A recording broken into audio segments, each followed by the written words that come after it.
Si nos Pues compartes aquí pantalla, estamos, te damos el escenario directo. Vale. Genial, Tony. Pues el escenario es tuyo. El escenario es tuyo. Eso es. Vamos a esperar a que nos comparta la pantalla y eso. Mucha suerte. Gracias.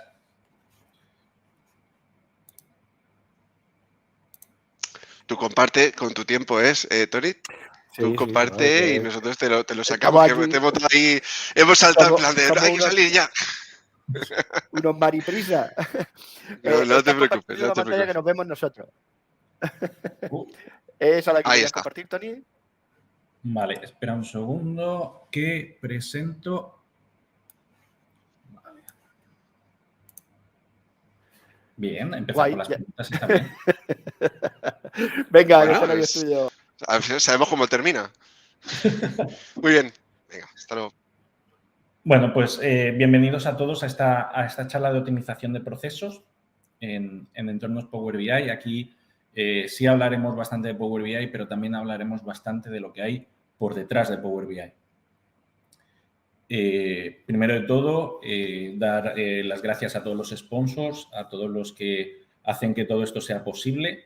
Sé que hay sponsors de última hora como Braven que aún no aparecen por aquí, pero que aparecen en lo estamos poniendo abajo, ¿vale? Ya lo hemos añadido en el banner. Sí, claro, pero gracias a Ambi, a Forgo, a Tokiota, a Verne, a Temira, a NetStep y a StatDBI y, por supuesto, a Microsoft y a Weibo que hacen que todo esto sea posible. Bueno, y como sabéis, esto es el culmen del Power BI Days Tour. Esta charla la pude dar en Madrid, como ha comentado Rubén, y es siempre un placer compartir conocimiento con toda la comunidad. Por supuesto, hay que quedarse al final, donde habrá el quiz gestionado por Ricardo y donde va a haber un montón de premios, unos buenos premios en el que todos vais a poder participar. Bueno, yo soy Toni Ferrá, soy Technical Lead de Big Data y Power BI en Bravent, certificado como Data Analyst y como Data Engineer con Microsoft y como trainer también doy cursos oficiales y bueno, os dejo mi LinkedIn y mi Twitter, que el Twitter no lo utilizo demasiado, pero si queréis contactar por LinkedIn, aquí tenéis mis datos. Siempre intento que si alguien manda alguna pregunta, responderla en un tiempo prudencial. ¿Qué vamos a hablar hoy? ¿De qué vamos a hablar? Vamos a hablar de un montón de tecnologías, además de Power BI. Vamos a hablar de SQL, de Data Factory, de Azure Automation, de PowerShell, de Databricks. Un montón de tecnologías que al final sirven para poder presentar unos datos en Power BI. ¿Qué es lo que nos van a ayudar todas estas tecnologías? Algunas de ellas son tecnologías que ya utilizamos, como pueden ser SQL o Azure SQL o Databricks. ¿Y qué vamos a hablar? De cómo optimizarlos. Cómo optimizar todos esos procesos para que los datos lleguen a Power BI. Objetivos de la optimización. Siempre hay unos objetivos. Estos objetivos de optimizar, ¿cuáles son? Pueden ser ahorro en costes. Sobre todo cuando hablamos de cloud, estamos hablando de que todos los minutos que tenemos un servicio funcionando son minutos que estamos pagando. Tanto puede ser ahorro en costes de que utilizamos menos potencia. Por ejemplo, en el Azure SQL podemos utilizar menos DBUs o menos cores. O simplemente ahorro en tiempo. Podemos estar utilizando la misma potencia, pero menos tiempo.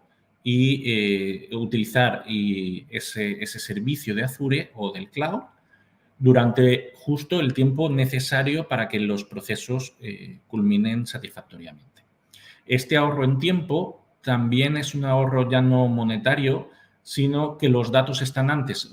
Tenemos mayor disponibilidad de los datos o tenemos los datos disponibles antes.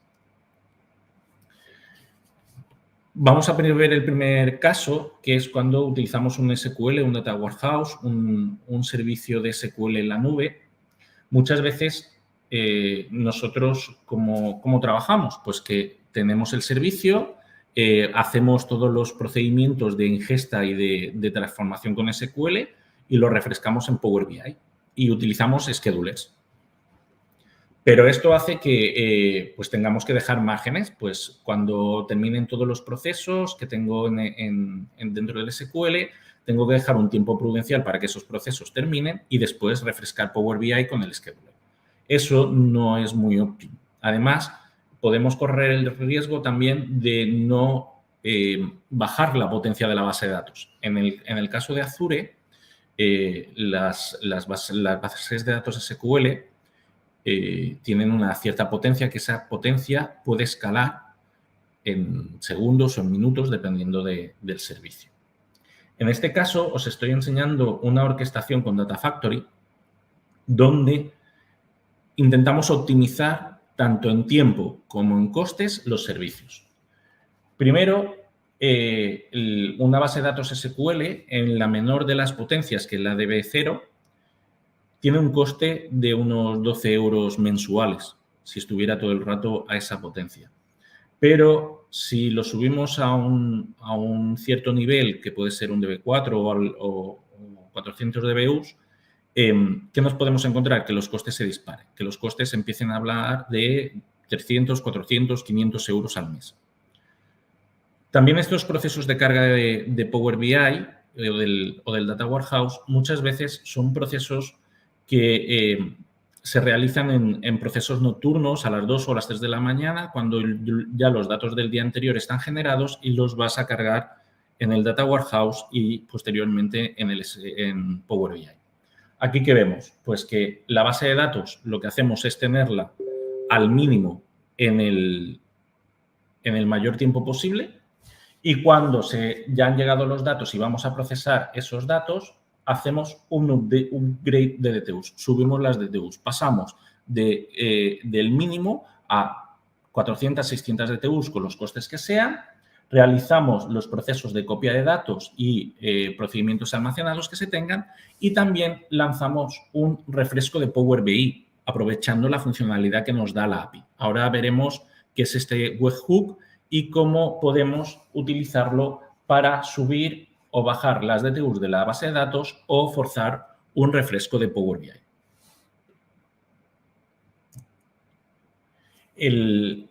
Este webhook lo que es un servicio que se llama Azure Automation, donde podemos lanzar scripts principalmente de PowerShell o de Python. Yo normalmente en todos estos suelo utilizar PowerShell por ser como más nativo. Aquí, por ejemplo, vemos un comando de PowerShell que es el que hace el escalado de la potencia de la base de datos. Es simplemente un comando de una librería de PowerShell, y vemos que aquí le decimos el Resource Group Name, que es el grupo de recursos de Azure, el nombre de la base de datos, el servidor virtual de la base de datos y después el último punto, que es el DB Level. En este parámetro le indicaremos si queremos subir o bajar la potencia, indicándole la potencia que queremos en cada momento. Ya tenemos aquí una reducción importante de costes. ¿Por qué? Porque es lo que comentaba, si tuviéramos la base de datos todo el mes a 600 DBUs, pues estaríamos hablando de unos costes de 500 euros, más o menos. Bajándola y utilizándola solo las horas que lo necesitamos, ¿esto qué puede ser? 4 o 5 horas diarias, pues estamos reduciendo 20 horas diarias los costes, con lo cual unos costes que antes eran 500 euros se pueden quedar reducidos en 120, 150 euros mensuales. Refresco del dataset.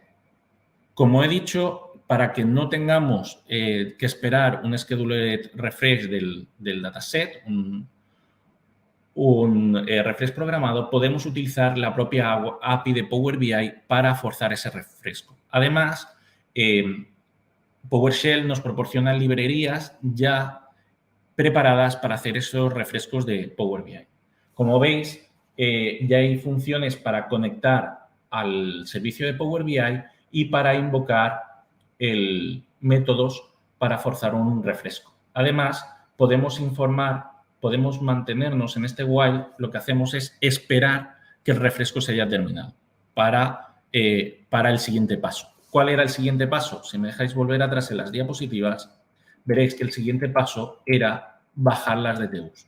Cuando ya he terminado de refrescar el Power BI, el dataset de Power BI, ya no tiene sentido de que esa base de datos siga consumiendo potencia innecesariamente. Y es el momento que la bajo. Y ahorro costes en este sentido.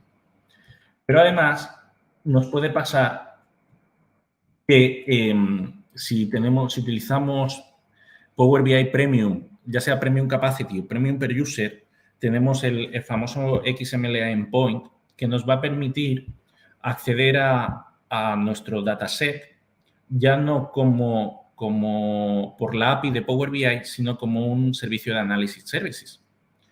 ¿Y que nos va a proporcionar esta funcionalidad? El XML Endpoint nos va a proporcionar la funcionalidad de refrescar una sola tabla. ¿Qué quiere decir? Que en lugar de tener que refrescar todo el dataset entero, puedo jugar a refrescar una tabla. Y ya no solo una tabla, sino que puedo refrescar una partición, que hablaremos posteriormente del tema de las particiones. ¿Qué me puedes favorecer o qué optimización puede ser refrescar una tabla? Pues que si tengo varias tablas grandes y solo necesito refrescar una tabla de hechos, de esta forma el tiempo que tardaremos en refrescar Power BI y que la base de datos estará a máxima potencia será mucho menor.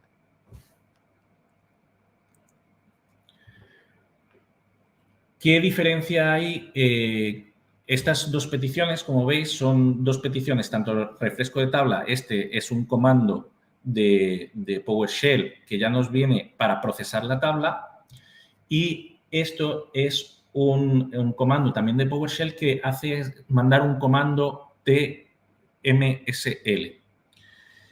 La mayor diferencia es que el comando anterior, que era procesar tabla, si lo metemos en un script de PowerShell, va a refrescar tabla a tabla. O sea, va a refrescar primero una tabla, después otra tabla y así sucesivamente. ¿Por qué? Porque no puede paralelizar. No paraleliza refrescos de tablas.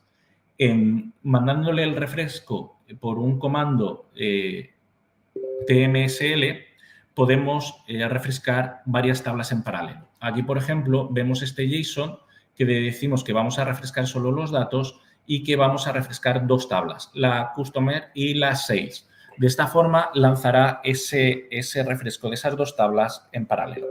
Aquí os dejo el link, ¿vale?, para que tengáis la información de este comando y de varios JSONs que podríamos mandar con este comando para hacer diferentes tipos de refresco, ya sean particiones, tablas o cualquier necesidad que tengamos de refrescar secciones de Power BI, de un dataset de Power BI.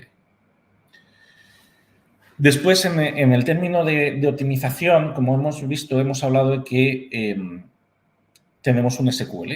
Estábamos hablando hasta ahora de un Data Warehouse en SQL que tiene un cierto coste y, sobre todo, si el volumen de datos es muy, muy grande, los costes del Data Warehouse se pueden disparar, ya sea porque vayamos a un Synapse o porque utilicemos una instancia de SQL muy potente para poder mover cierta cantidad de datos.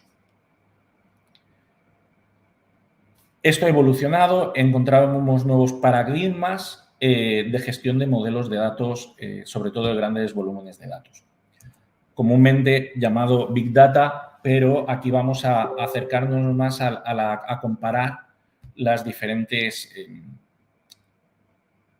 estructuras o los diferentes paradigmas que tenemos. Como comentábamos, tenemos el paradigma tradicional del Data Warehouse, donde nosotros tenemos nuestro ETL, nuestras bases de datos SQL con los diferentes data marts de cada una de las áreas o secciones y sus informes de Power BI que se alimentan de estos data marts.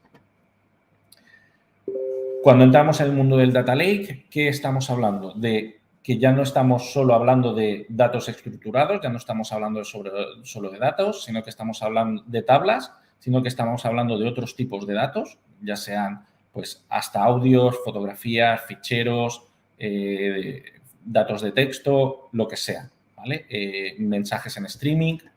Lo preparamos, lo cocinamos dentro de un entorno Big Data, de un clúster, y al final acabamos dejando los datos cocinados y preparados en un data mart, como hacíamos antes, o lo presentamos directamente a Power BI leyendo directamente desde el Data Lake. Y esto es lo que vamos a hablar. O el Lakehouse, que viene a ser un paradigma bastante similar, lo que pasa que en el Lakehouse estos ficheros donde se van a almacenar los datos, que va a ser un storage, van a poder funcionar como tablas, ¿vale? Vamos a permitir hacer inserts, updates, vamos a poder hacer deletes sobre estos datos que al final acaban siendo, como en el Data Lake, ficheros en un storage de Azure que es muy, muy barato. Aquí podemos hablar de que varios teras de datos en Azure pueden tener un coste de varios euros al mes. O sea, estamos hablando de que el almacenamiento en servicios de storage en Azure son muy baratos para grandes volúmenes de datos. ¿Qué pasa? Que cuando trabajamos en Lakehouse o Data Lake estamos hablando de ficheros. ¿Y cuáles son los ficheros más comunes que todos hemos conocido? Los CSV. Los CSV tienen bastantes inconvenientes. Son los más comunes, los que todo el mundo conocemos, que se caracteriza el CSV. Como podéis ver, aquí tengo un ejemplo. Son ficheros de texto donde cada línea es un registro y cada campo está separado por un delimitador. Este delimitador puede cambiar y podemos encontrar diversas optimizaciones. Pero es un fichero no estructurado, o sea, no tiene una estructura. De primeras no voy a saber qué me voy a encontrar en la fila siguiente. Además, los datos los podemos estructurar. Yo, por ejemplo, antes los típicos son los de punto y coma o comas, pero yo, por ejemplo, que trabajé bastante una temporada con ficheros CSV, encontré delimitadores que daban menos problemas. Como, por ejemplo, este que veis, que es un carácter extraño, que es como una forma que yo llamo la casita, y que me permitía no tener problemas de encontrarme el delimitador, por ejemplo, el punto y coma, en medio de un texto. ¿Por qué? Porque es el problema que tiene el CSV, que si de repente el texto de un campo contiene el delimitador, me estropea toda la estructura. ¿Por qué? Porque los datos están de forma secuencial, como hemos dicho, en filas. No puedo ir a leer un registro en concreto. Tengo que empezar a leer el fichero de arriba a abajo hasta que me encuentro el dato que quiero. Además, los datos no son tipados. Yo puedo tener una fecha y puedo poner sin ningún tipo de problema el 31 de febrero. ¿Por qué? Porque es texto, no es tipado. Todos los campos son textos. Son un infierno. ¿Por qué? Porque acaban dando un montón de problemas tengo filas con menos campos o filas con más campos, o de repente en medio de un campo tengo un salto de línea que me divide el registro y de repente me empiezan a faltar campos. Dan muchos problemas los CSVs. No son recomendables. Ficheros Excel. Para mí ya se ha dicho todo, ¿vale? Ficheros Excel no lo voy a considerar un fichero apto para grandes volúmenes de datos.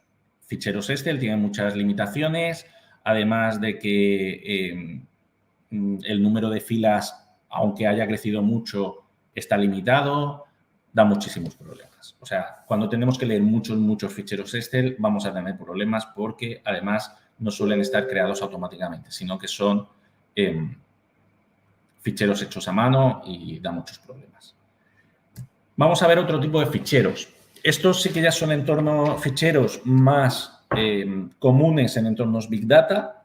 A lo mejor alguno de vosotros los conocéis, son ficheros Avro. Estos ficheros son ficheros de texto, son como CSVs, pero sobrealimentados o con más poder. ¿Por qué? Porque en la cabecera del fichero lo primero que nos vamos a encontrar es una estructura, algo que nos va a decir cómo van a ser las líneas que van a venir después.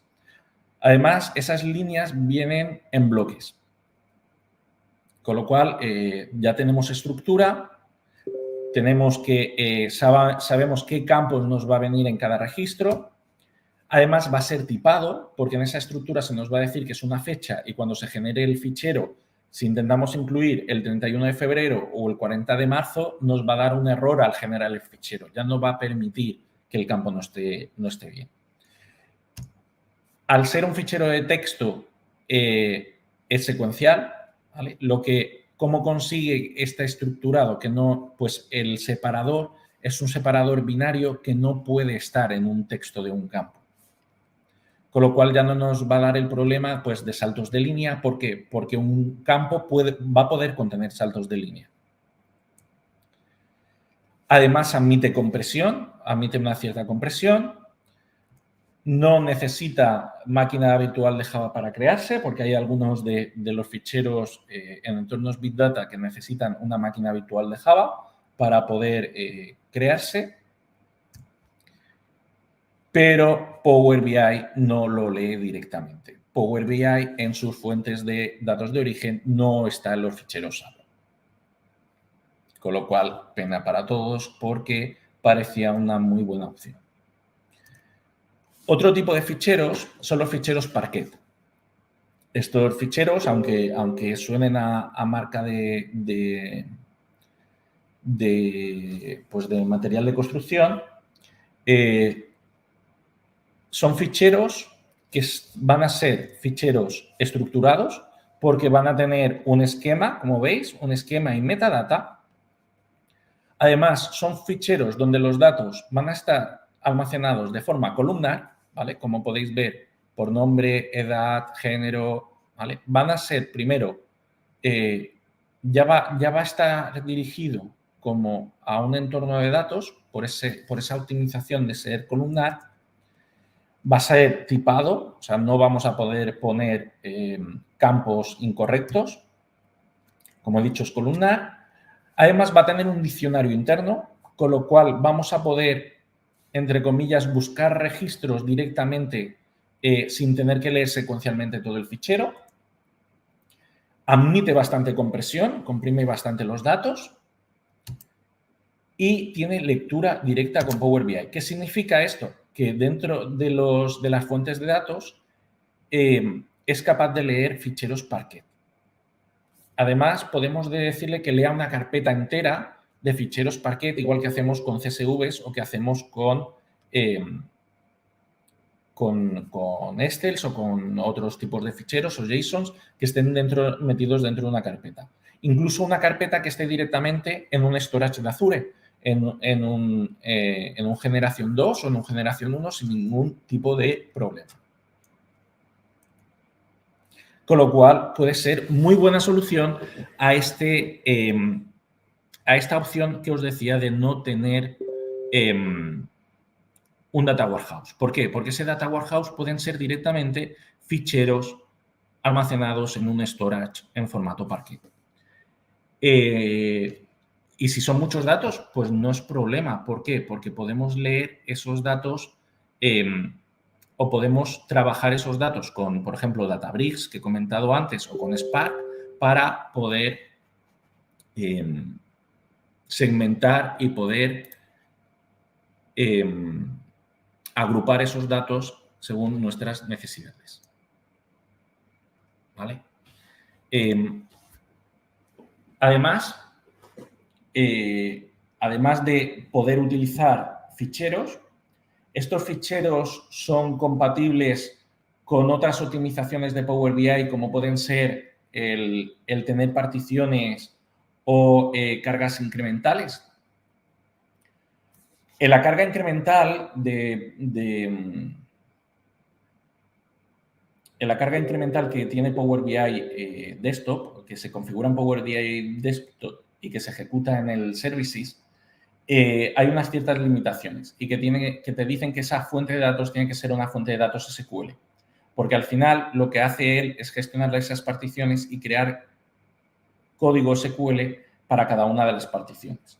Con lo cual, la carga incremental por defecto no es viable directamente con ficheros.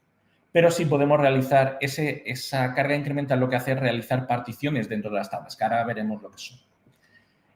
¿Esas particiones y ficheros es posible? Sí, si las hacemos manualmente, que es lo que vamos a ver ahora.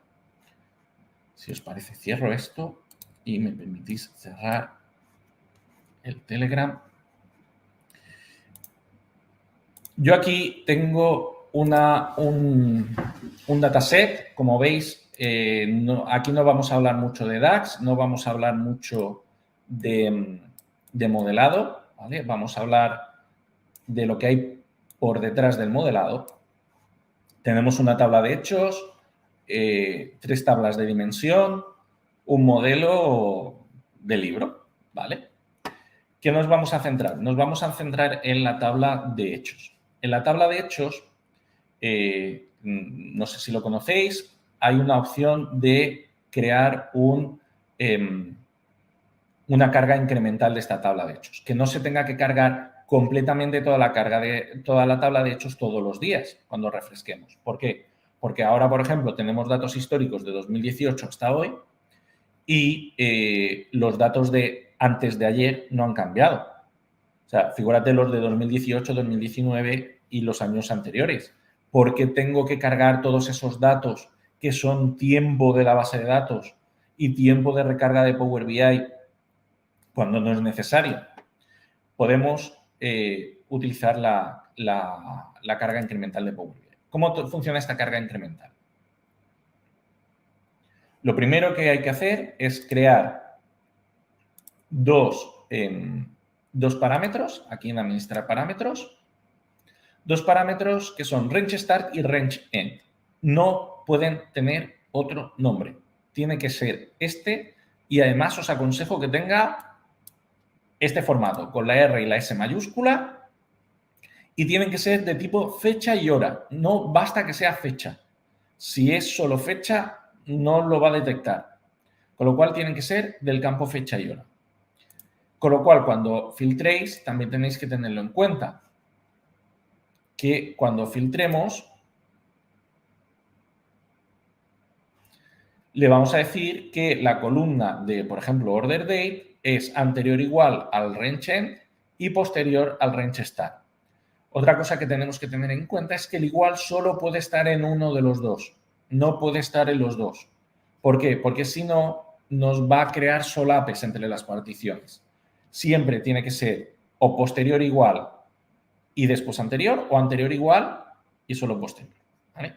O sea, no el igual solo en una de las dos condiciones. ¿Esto qué va a hacer? Que de primeras nos haga un filtrado. Yo aquí, por ejemplo, tengo que el valor de range start es desde 2010 hasta 2022. Bueno, que aquí le puedo poner 2023 sin ningún tipo de problema. Y esto va a hacer que ahora mismo me cargue toda la tabla y en desktop esté trabajando con el rango que yo le haya dicho aquí.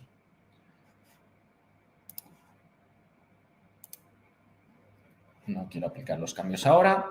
Vale, ya tengo esos 2 parámetros. Tengo en la tabla de hechos un filtro donde le digo que las fechas se cargan según ese parámetro, pero aún no he configurado esa carga incremental. ¿Cómo lo hago? Desde aquí hay una opción de actualización incremental.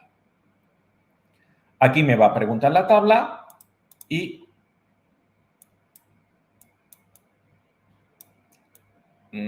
vale, porque le he dicho que he hecho cambios, he cambiado la fecha, pues me dice que pero bueno, está configurada, como veis, aquí lo veríais en amarillo, pero actualización de forma incremental.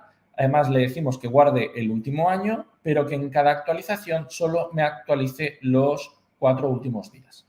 Además, le puedo decir que si tengo Power BI Premium, ya sea Premium Capacity o Premium Per User, que además de los 4 últimos días naturales, el enteros, el día de hoy que no está entero, me lo consulte en Direct Query.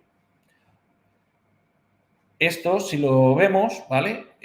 Vamos a guardar. Bueno, voy a aplicar cambios porque si no, no me va a dejar verlo. Es poquita, es una tabla muy pequeñita esta.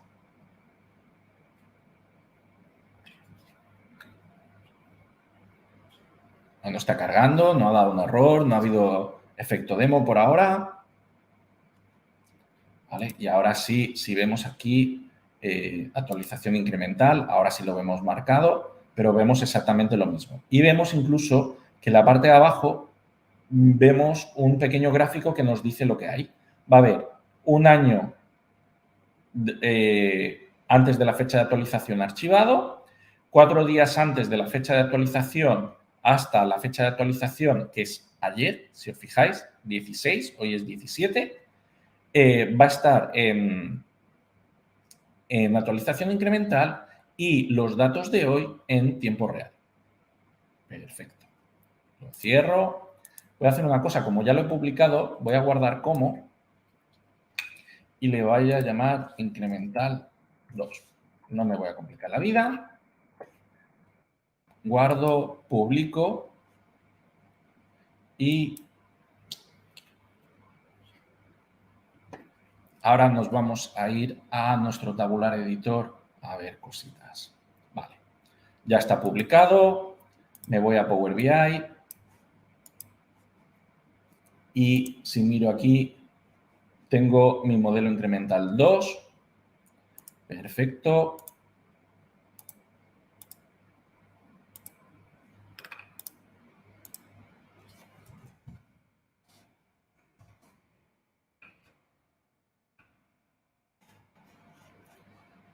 Me conecto con el tabular editor y settings para coger la dirección, supongo que lo sabéis. Copy.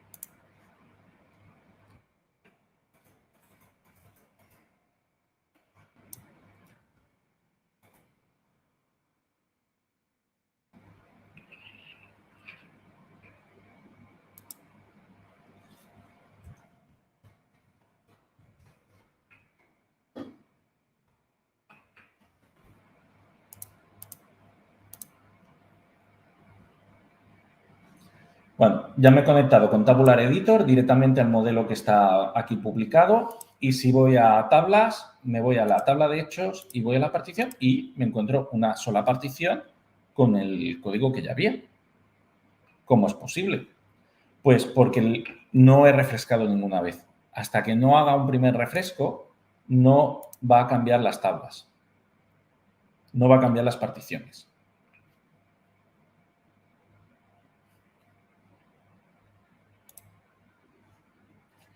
Bueno, mientras esto refresca, os lo enseño del que ya tenía publicado, que es exactamente el mismo. ¿Qué es lo que ha creado? Pues ha creado, vamos a aquí.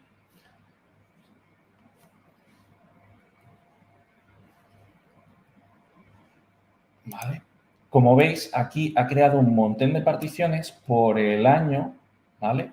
Y por el día. O sea, si os fijáis, aquí está 2022 y aquí tengo, pues, el Q1, 0101, o sea, el día 1 de enero, el 2 de enero y así, y hasta llegar al 17, que es hoy. Que además, si os fijáis, lleva aquí un comentario de onward. ¿Qué es lo que vamos a ver? Que si vamos...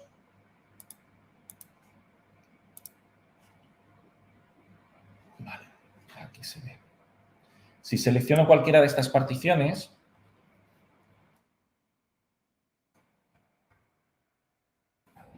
aquí vemos que es el nombre de la partición, que es una de las de 2023, y que el mode es import.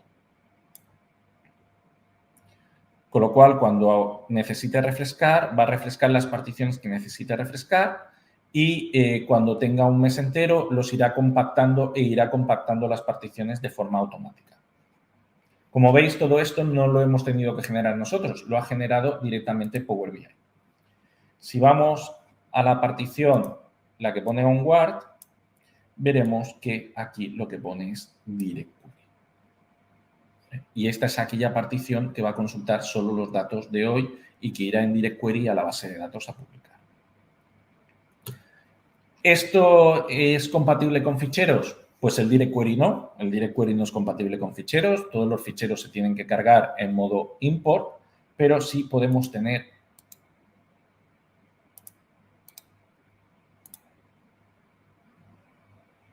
algo como esto. Perdonad que lo tenía antes abierto con el otro Tabular Editor, pero aquí sí que hemos tenido un poco de efecto.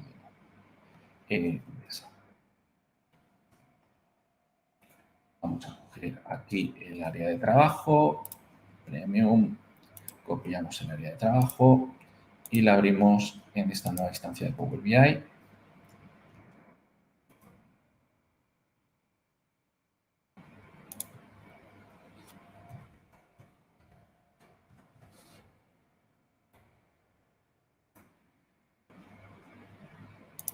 Vale, este dataset es un dataset más real, ¿vale?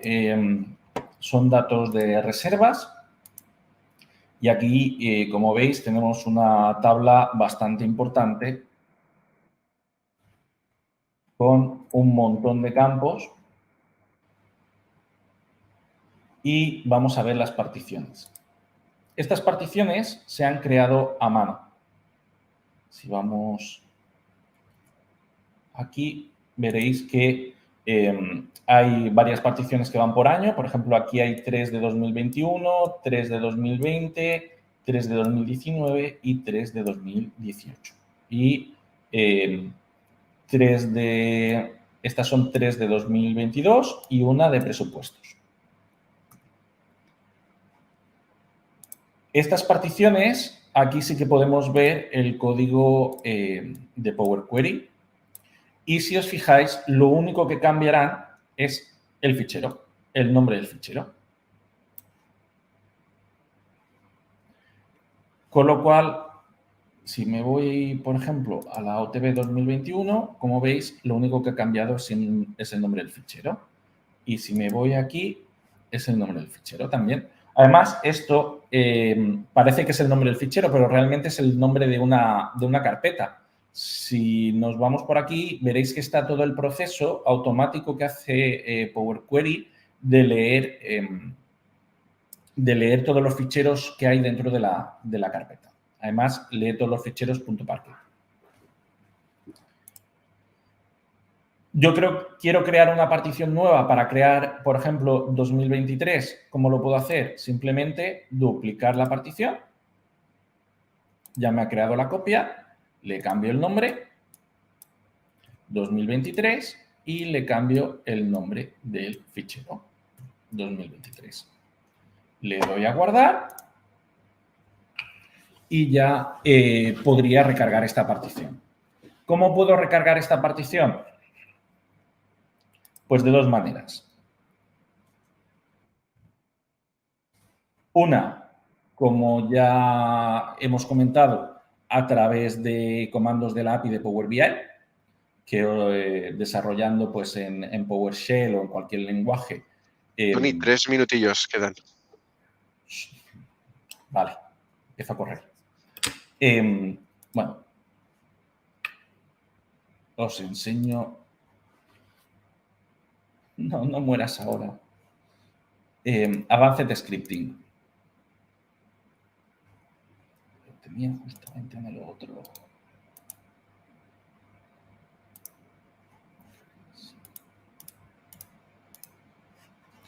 Si conocéis la funcionalidad de Tabular Editor de Advanced Scripting, ¿qué pasa? Que esta generación de particiones la podemos hacer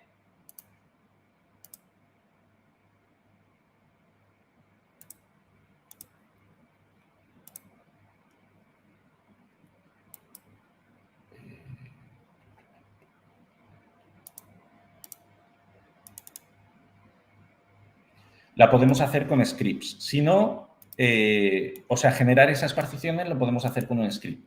La otra cosa que os quería enseñar es que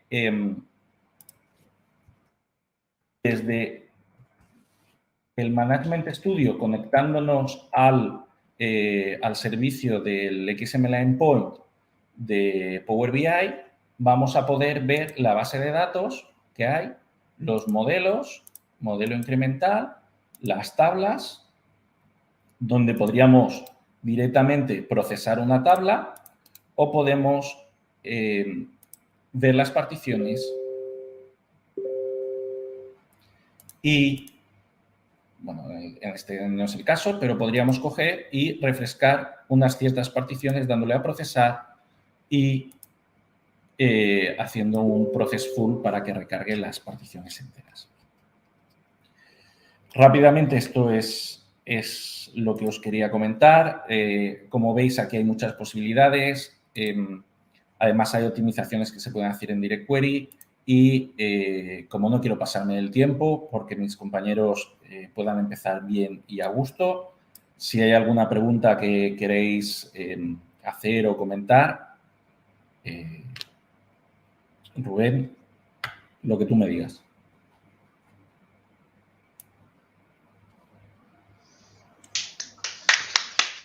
Estupendo, Toni. Muy, muy, muy bien. Hay un montón de preguntas en el chat. Hemos